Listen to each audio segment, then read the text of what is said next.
하나님 말씀은 데살로니가 후서 2장 13절부터 17절 말씀입니다. 15절부터 17절 말씀을 합독하고 데살로니가 후서 2장 13절부터 17절 말씀을 보도록 하겠습니다. 그러면 데살로니가 후서 2장 15절부터 17절 말씀을 합독하도록 하겠습니다. 그러므로 형제들아 굳건하게 서서 말로나 우리의 편지로 가르침을 받은 전통을 지키라.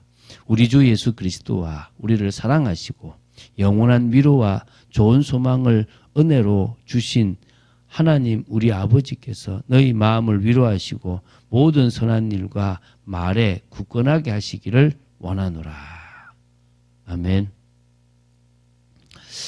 데살로니가 후서의 본론 부분이 2장입니다.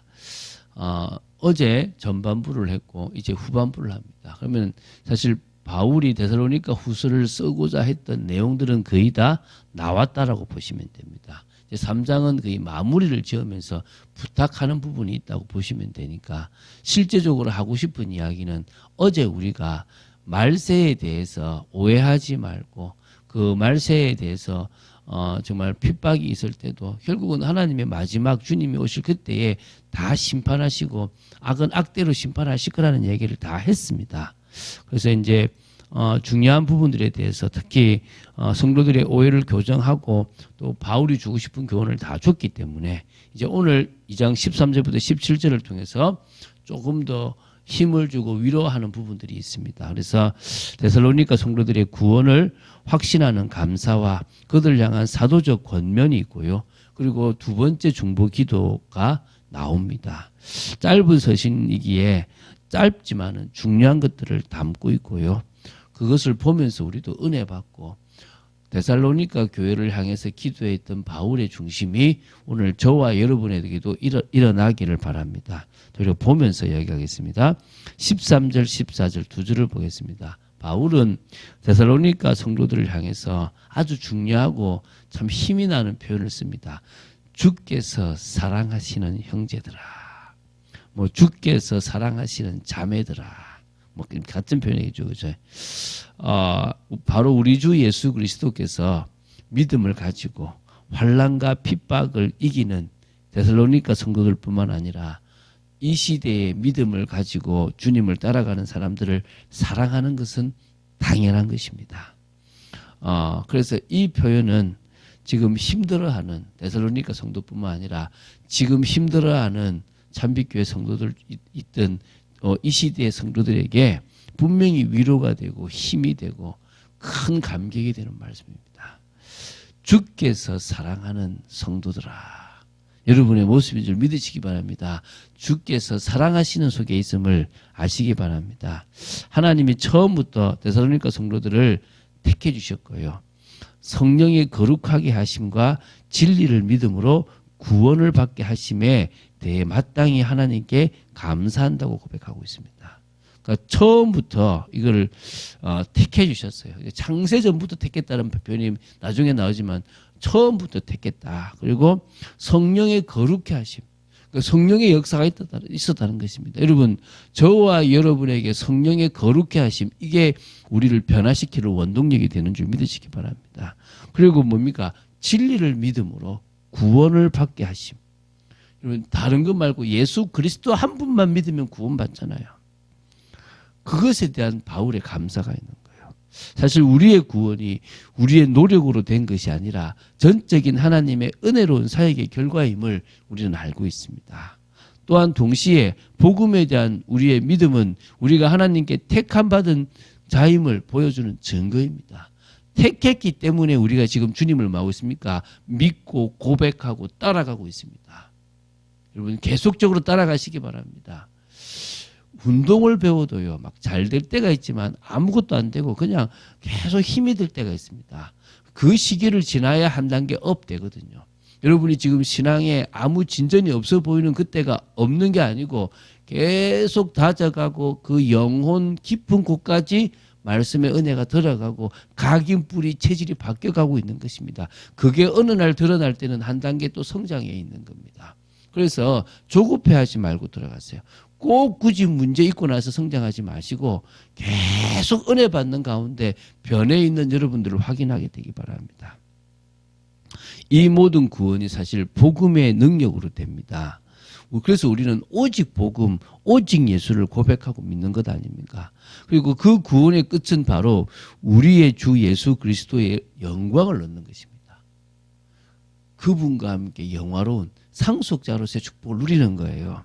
영광을 얻는다는 의미를 다시 한번 생각하겠습니다.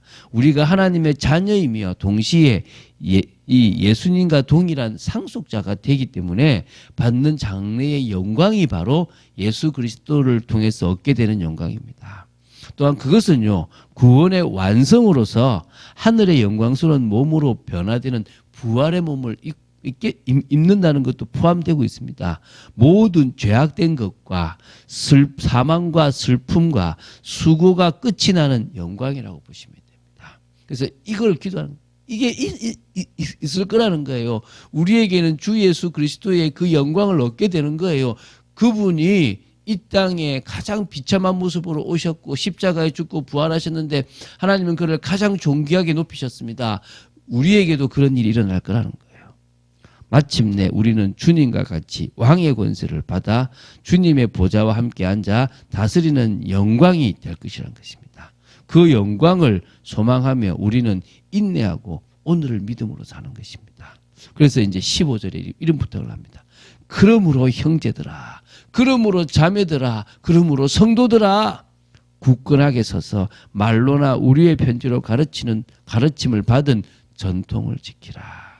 그리스도를 고백하는 반석과 같은 축복으로 굳건하게 서는 것이 중요하고요. 그리고 직접 사역을 통해서 들었던 또 그런 가르침이나 아니면 서신을 통해서 받았던 가르침을 따라서 가장 전통에 맞고 가장 올바른 그 신앙을 지켜나가라는 거예요. 지금까지 한국교회뿐만 아니라 전 세계교회에서 가장 맞다고 생각되는 그 신앙의 본질을 따라가라는 거예요.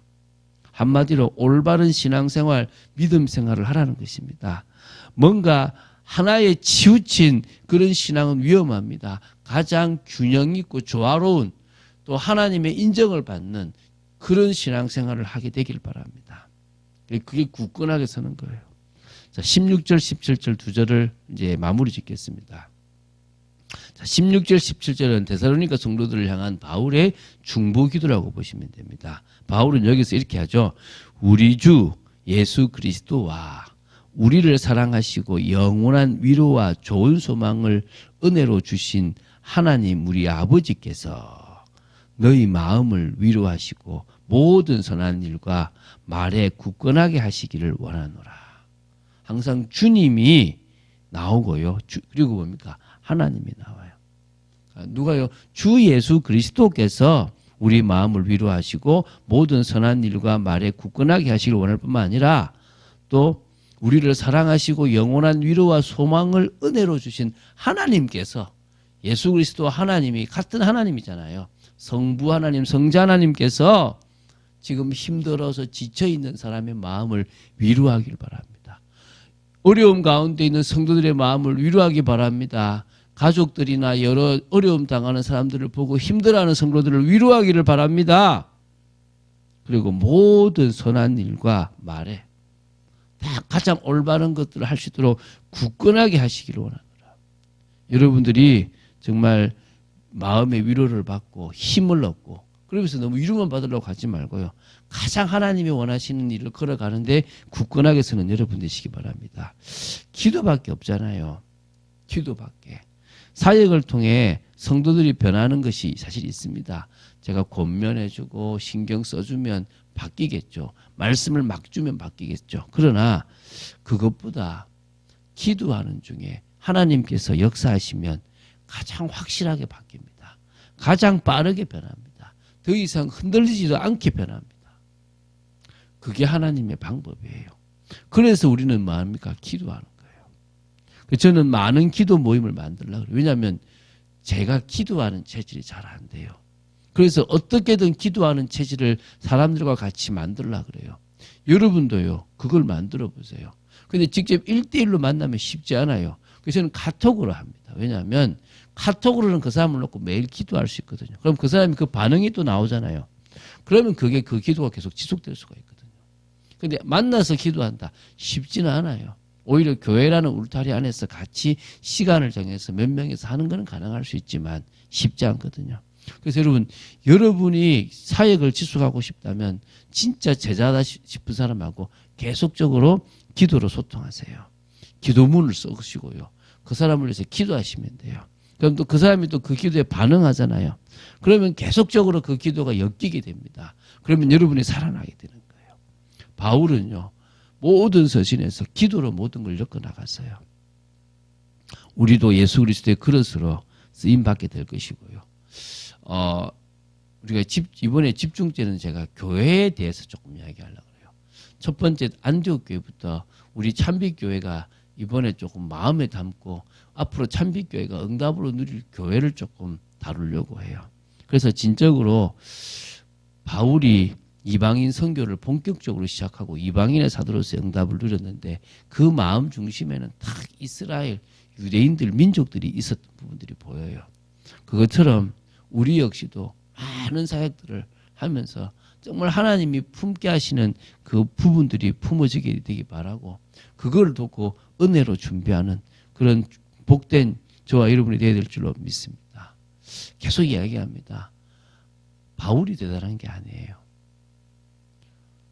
다윗이 대단한 게 아닙니다. 바울을 쓰시고 다윗을 쓰시고 많은 믿음의 선진들을 쓰신 분 하나님이 대단한 거예요. 위대하신 거예요. 우리는 그 하나님을 믿고 나아갑니다. 오늘 금요 기도회가 있는데요.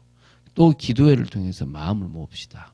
여러분들이 할 수만 있으면 그 시간에 마음을 담고 힘을 모아서 기도하고 또 시간이 지나도 우리는 생방송을 또 볼 수 있습니다. 굳이 그 9시에 생방송을 안 보고 내가 원하는 시간대에 봐도 되게끔 올라가면 계속 언제나 볼 수 있습니다. 딱 보시고 예배 드리세요. 기도하세요. 그래서 하나님의 역사 속으로 들어가야 될 줄로 믿습니다. 그런 축복을 누리는 여러분 되시기를 주 예수 그리스도 이름으로 축원드립니다. 주는 그리스도시요 살아계신 하나님의 아들이심을 고백합니다. 벌써 데살로니가 후서 본론을 다 봤습니다. 바울이 전하려고 하는 바울이 데살로니가 성도들이 속지 않기를 바라고 데살로니가 성도들이 응답받기를 원하는 부분들을 다 봤습니다. 저희들이 속지 말아야 될 부분이고 저희들이 받아야 될 응답인 줄로 확신합니다. 끝까지 믿음으로 나아가는 저희들 되기를 간절히 소원합니다. 응답하여 주시옵소서. 주 예수 그리스도 이름으로 기도드립니다. 아멘.